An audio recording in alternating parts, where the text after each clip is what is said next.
Sanbonani and welcome to part 3 of the Diary of Umthandazi. In this diary, I will be talking about the gift of prayer. Umthandazo nje umthandazo. When I say start with the model prayer, I'm even carrying my Bible in this diary. I'm on Matthew chapter 6. And then when you read from verse 5, so it's Matthew chapter 6. When you look at verse 5, from verse 5, the title, the subtitle, it says the model prayer. And when I talk about the model prayer, I talk about the famous prayer. So I am going to say this prayer with you, and I want you to say this prayer with meaning. In most of the time, ngikhuleka, ngiyayikhulekela mina ngendlela yami freestyle. But after freestyling, I seal my prayer with this model prayer. I seal it with this model prayer. And then I'm going to start. My Bible is in English, but mina ngizothanda ukuthandaza ngolimi lami. Baba wethu osemazulwini, maliphathwe ngobungcwele igama lakho. Umbuso wakho mawufike. Intando yakho mayenziwe emhlabeni njengoba yenziwe emazulwini. Sipheke namhlanje isinkwa sethu semihla ngemihla. Sixolele izono zethu njengoba nathi sibaxolela abasonayo thina. Ungasingenise ebulingweni, usisindise enkohlakalweni njengoba umbuso kungowakho namandla nobukhosi kuze kube kungunaphakade. Amen. Amen. Amen. The last part. For yours is the kingdom and the power and the glory forever. Amen. Amen. Amen. Amandla. Ubukhosi. Mangikhuluma ngale mimoya yamakhosi. uNkulunkulu wamakhosi. So as ukwembethe lo moya wamakhosi, you have divine connection with Umvelinqangi. Izinto akubonisa zona, they are out of this world. So praying and connecting with your heart deeply. You are praying, but you are just digging deep with this prayer. Trust you me, you transform every day. And the secret is that the more you pray, the more ingilosi yakho iphakama. And trust me, when you come out of that prayer, you come out transformed, and you are activating lamandla nobukhosi bakhona, because uzothi uma uphuma lapho ukwazi ke manje ukwenza noma yini ufuna ukuyenza. When you start your day with prayer, ucelile amandla, ucelile ubuhlakani, ucele konke. When you step out, when you start working, your day becomes successful. You become productive. And the more you say this prayer, trust you me, there are certain songs, there are certain things that you're going to be interested in. A lot of things that you consume are going to mold you. Ngathi angeke ufike to a situation la uzothi engiphelelwa amagama, because of uzobe ukhuluma imbilini yakho, ukhuluma ukuthi uNkulunkulu ucela ukuthi akwenzeleni. And as a gifted person in prayer, esikhathini esiningi Umvelinqangi akathanda ukuzwa ngeyinkinga zethu kakhulu. Ufuna ukuzwa ngeyinkinga zabanye abantu, because of the things that he shows us. He wants us to pray. I know other people will cry and say, hey, akunakuphumula, because of uthulungisa lenkinga, ukhulekisa lenkinga, kube nezinye inkinga ohlangabezana nazo. Injalo ke impilo yakho uma umthandazi, uhlangabezana neyinkinga as you go. So uNkulunkulu into akucela yona, into ayifunayo kuwena is that you stay prayerful. You stay prayerful. Noma ukusizini yakho yokuthula yokuthi awuboni lutho, ubona konke kuhamba kahle, uqhubeke umbonga, uqhubeke umbonga, uqhubeke uyicelela ukukhanyisela ukuboniswa indlela. And our journey becomes so beautiful as abathandazi because of we do not go to God and ask for materialistic things, but we go there and say, siyacela baba sikhanyisele sambulele sibonise indlela okuyiyona yona ekumele siyiphile, sinika amandla, sinika ubuhlakani sikwazi ukubhekana nezimo esiphila ngaphansi kwazo. Oh Nkosi silekelele, meaning God help us, God be our guide. Oh Nkosi yami, guess what? He becomes your guide. He shows you, he gives you the thoughts, he gives you the heart's desires, and you follow them and you do exactly that. Hallelujah. Umthandazi ke uma usebenza ngomthandazo kumele uvule inhliziyo ukiyeke ukwesaba, because of uma uzokhulekela omunye umuntu, there are a lot of things that ozozi experience ngokomoya. And most experience ngokomoya kukhona sometimes uthi ukhulekisa umuntu ufile ngathi uyacindezeleka, kusuke kuyilento isusayo emntwini. Energies come ngey'ndlela ezihlukile, but immediately when you start praying and feel this intensity, or ukhuleka ngegama lomuntu, by just giving me the name and speaking specifically, sometimes you just feel fire. Kube ngathi ubuso bakho buyasha. Prayer needs you to open your heart because of you are the vessel. Uwena ivessel.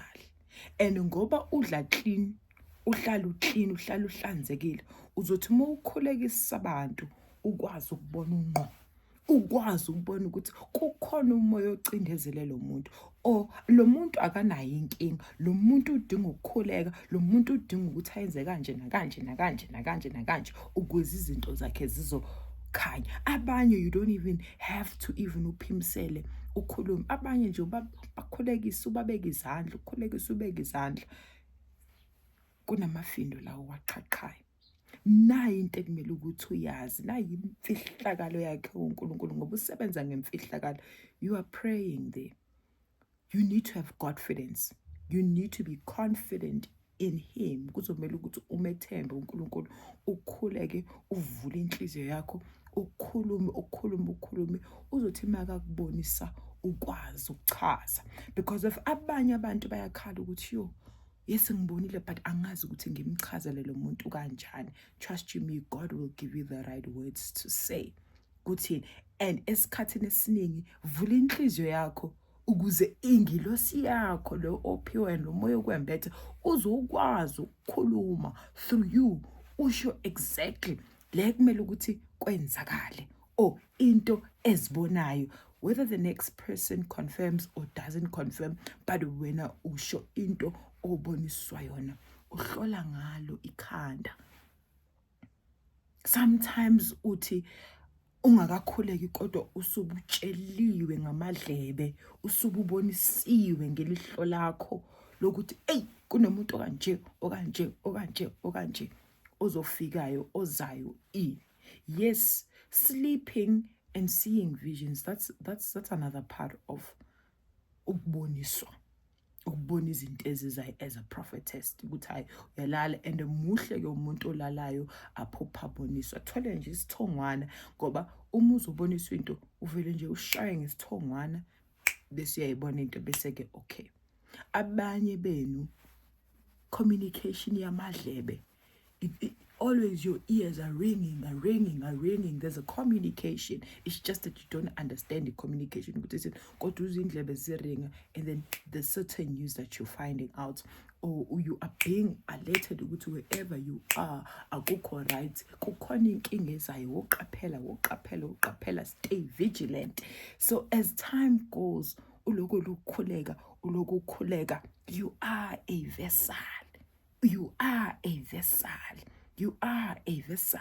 Any confidence, nokiyekela ukwesaba, yikona ekuyokusiza to become the best mthandazi. Because of umukhulekile wayivula inhliziyo yakho, Yasebenza ingilosi, yasebenza ingilosi ukuze your voice ukuthi ifike ishintshe. Oh, I'm just going to make an example. Labantu nabavuka idlozi alimana mani livuka mali zophakama, it takes your energy ukuzila kwakho, because of at the end of the day mawumthandazo uyazila. Hence ngithi le ngilosi ekwembethe inamandla, izokuzilisa ngendlela yayo, hayi lokuzila ukuthi uthole ukuthi uhlala ama-40 days uloko luhamba intaba uloko cha.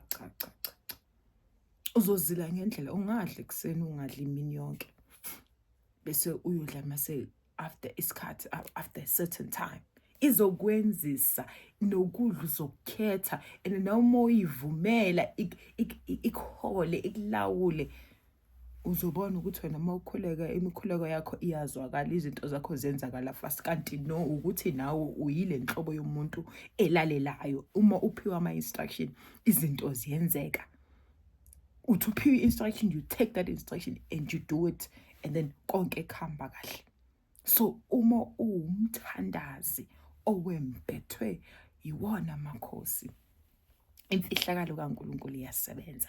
Kanti futhi your fasting is seen by God, because lo moya wamakhosi okwembethe owakhe yena uMvelinqane.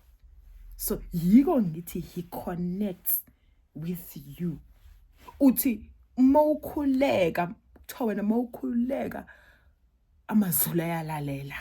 Uthi mawukhuleka kuthiwa ayi ingane yami yakhala, ikhala ngani namhlanje ngize ngisize, bese iyaphenduka, bese izinto ziyayenzeka. Hallelujah, hallelujah, hallelujah. Bayongifakazela abanye abathandazi on the comment section ukuthi you just pray uvule inhliziyo yakho. Yiko ngithi kuzomela ukuthi uhlale uhlanzekile, uhlale uclean, because of as you are busy praying, helping people, nenhliziyo yakho it needs to be on the right place. Because you can't be praying unamagrudge, you can't be praying ubamba abantu ngenhliziyo, into eziningi ohlangabezana nazo uyazindlulisa. Yingakho ke ungeke ukwazi ukuyiphila impilo yomhlaba, kumele uphile within your gift. Hallelujah, hallelujah. Prayer is your power, prayer is your medication. Mawumthandazi, prayer is your medication. Nala kunzima khona, la kubuhlungu khona, uyakhuleka uphume kahle, uyakhuleka usamukele isimo sakho, uNkulunkulu akwenze kahle ngaso sonke isikhathi. Nikezela kuyena ngawo wona umkhuleko, nikezela, nikezela, nikezela, nikezela, nikezela, nikezela. You just need to be confident. Kuzomela ukuthi uzethembe, uzethembe, ngoba uma ungazethembi izophakama kanjani ingilosi, izosebenza kanjani umoya wamakhosi, uzosebenza kanjani if you continue being afraid and being shy. So vula inhliziyo yakho, umkhuleko namandla kuyimfihlo yakhe uMvelinqane. Abakholwayo yabasebenzela ukukholwa kwabo, because of bethi bekhuleka, and abakhuleki nje, bakhuleka bayimina lento engaphakathi, yazini bayivulile inhliziyo, bacela benxusa.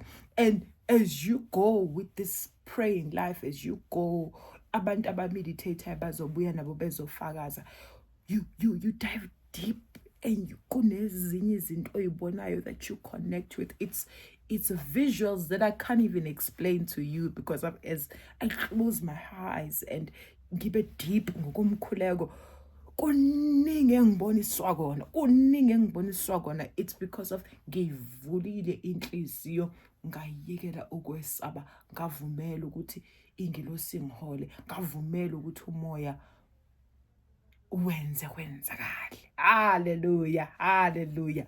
See you on part 4. I love you so much, guys. Mwah.